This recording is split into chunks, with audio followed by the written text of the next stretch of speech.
안녕하세요. 오늘 저희가 함께 살펴볼 내용은 보내주신 자료에 나온 성경 구절이죠. 이사야 31장 4절. 여기 으르렁거리는 사자 이미지가 아주 강렬한데요. 이걸 통해서 말씀 묵상이 과연 뭘 의미하는지 한번 깊이 들어가 보려고 합니다. 이게 그냥 조용히 생각하는 거랑은 좀 다른 훨씬 역동적인 거라고 하던데, 자, 한번 자세히 들여다볼까요? 네, 좋습니다. 오늘 이 시간을 통해서 아마 성경에서 말하는 묵상이라는 게 정말 생각보다 치열하고 또 생명력 넘치는 거구나 하는 걸 발견하실 수 있을 거예요.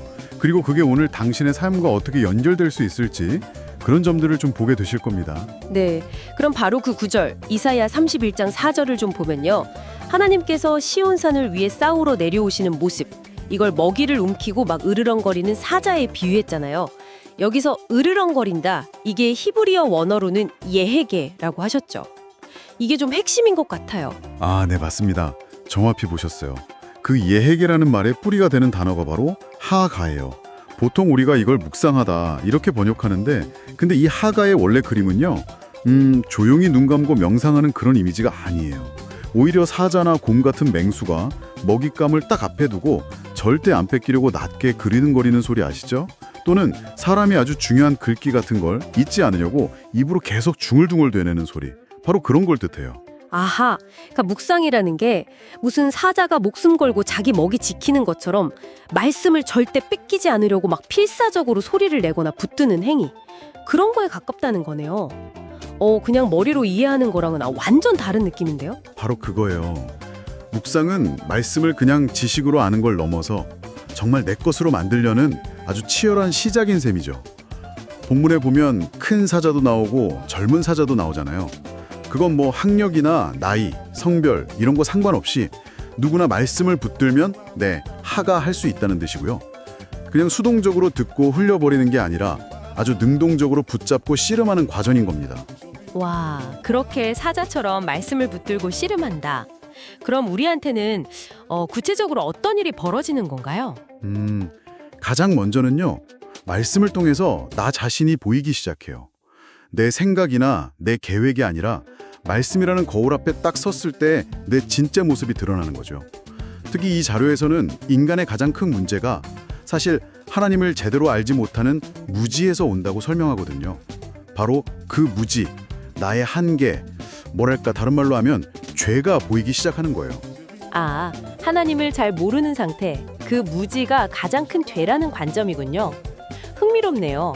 그럼 말씀을 깊이 볼수록 그 무지가 드러나고 그러면서 변화가 시작된다, 이런 말씀이신 거죠? 네, 자료에 따르면 그렇습니다. 내 생각대로 그냥 살았던 모습들, 또 하나님의 뜻을 잘 몰라서 저질렀던 여러 잘못들이 보이게 되면서 비로소 그때부터 말씀이 정말 생명이 되고 말씀대로 살고 싶다는 어떤 갈망 같은 게 생긴다는 거죠. 예수님이 광야에서 시험 받으실 때가 아주 좋은 예가 될 것 같아요. 그 돌을 떡으로 만들라는 유혹이요. 네, 맞아요. 사탄이 당장 눈앞의 육신적인 필요, 배고픔을 가지고 유혹했잖아요. 돌로 떡 만들어 먹어라. 근데 예수님은 신명기 8장 3절 말씀, 사람이 떡으로만 살 것이 아니요 하나님의 입으로부터 나오는 모든 말씀으로 살 것이라는 그 기록된 말씀을 딱 붙잡고 이기셨죠.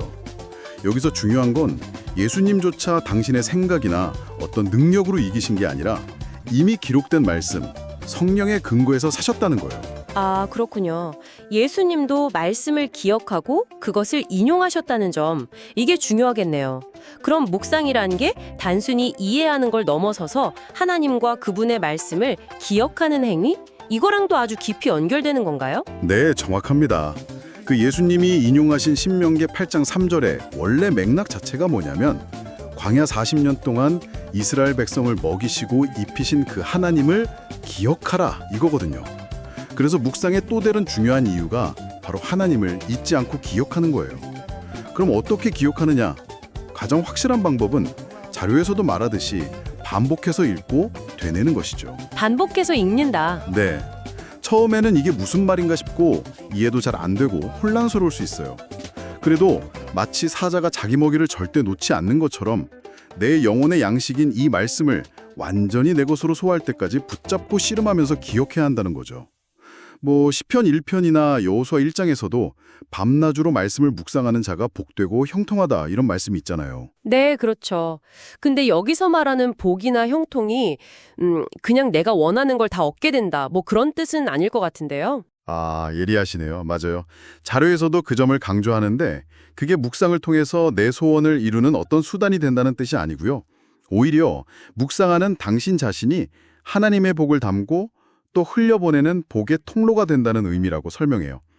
말씀을 통해서 당신 자신이 변화되고 하나님과 깊이 연결되는 것, 그게 핵심인 거죠. 그렇군요.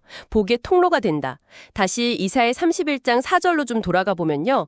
하나님이 사자처럼 강림하셔서 시온 산을 위해 싸우신다. 이 약속은 그럼 우리가 어떻게 받아들여야 할까요? 그건 하나님의 아주 강력한 의지를 보여주는 거예요. 사자가 자기 먹이를 누가 와서 빼앗으려 해도 절대 포기하지 않잖아요. 그것처럼 하나님도 당신의 백성, 그리고 당신의 말씀을 붙드는 사람들을 결코 포기하지 않으신다는 거죠. 끝까지 지키시겠다는 강력한 약속이에요.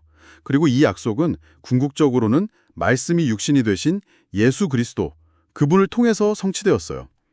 하나님은 예수를 믿는 사람들을 끝까지 붙드시고 구원하시겠다는 그 약속을 바로 아들을 통해서 이루신 거죠. 자료에서 라이언 일병 구하기 영화 비유를 들었던데 그 연결이 참 인상 깊었어요. 네, 그렇죠. 그 영화에서 한 명의 병사를 구하기 위해 정말 엄청난 희생을 감수하잖아요.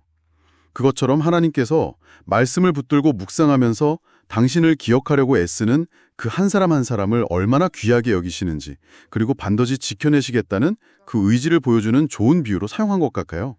그래서 이 자료는 우리가 때로 믿음대로 살지 못하고 넘어질 때라도, 다른 건 혹시 다 놓치더라도 이거 하나만큼은, 즉 사자처럼 말씀을 붙들고 으르렁거리듯 묵상하는 것, 이것만큼은 절대 포기하지 말아야 한다고 아주 강하게 이야기합니다. 아, 정리가 되네요. 그러니까 묵상이라는 건 조용한 사색을 넘어서 마치 생존을 위해 먹이를 지키는 사자처럼 말씀을 아주 적극적으로 붙잡고 계속 되새기고 기억하고 또 나를 결코 포기하지 않으시는 하나님의 약속을 신뢰하는 상당히 치열한 행위다. 이렇게 볼 수 있겠네요. 네, 바로 그렇습니다. 하가 하는 묵상은 우리를 살리는 영적인 양식을 지키려는 어쩌면 본능적인 몸부림과 같다고 할 수 있어요. 그 과정을 통해서 물론 우리의 부족함이나 죄가 드러나기도 하지만 동시에 우리를 향한 하나님의 신실하신 공급과 그 구원의 약속에 우리가 연결되는 거죠.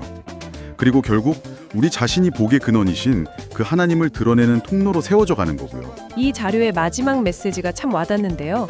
우리가 완벽하게 살지 못할 때라도 구원해야 할, 지켜내야 할 단 한 가지는 말씀을 묵상하는 것이라고요.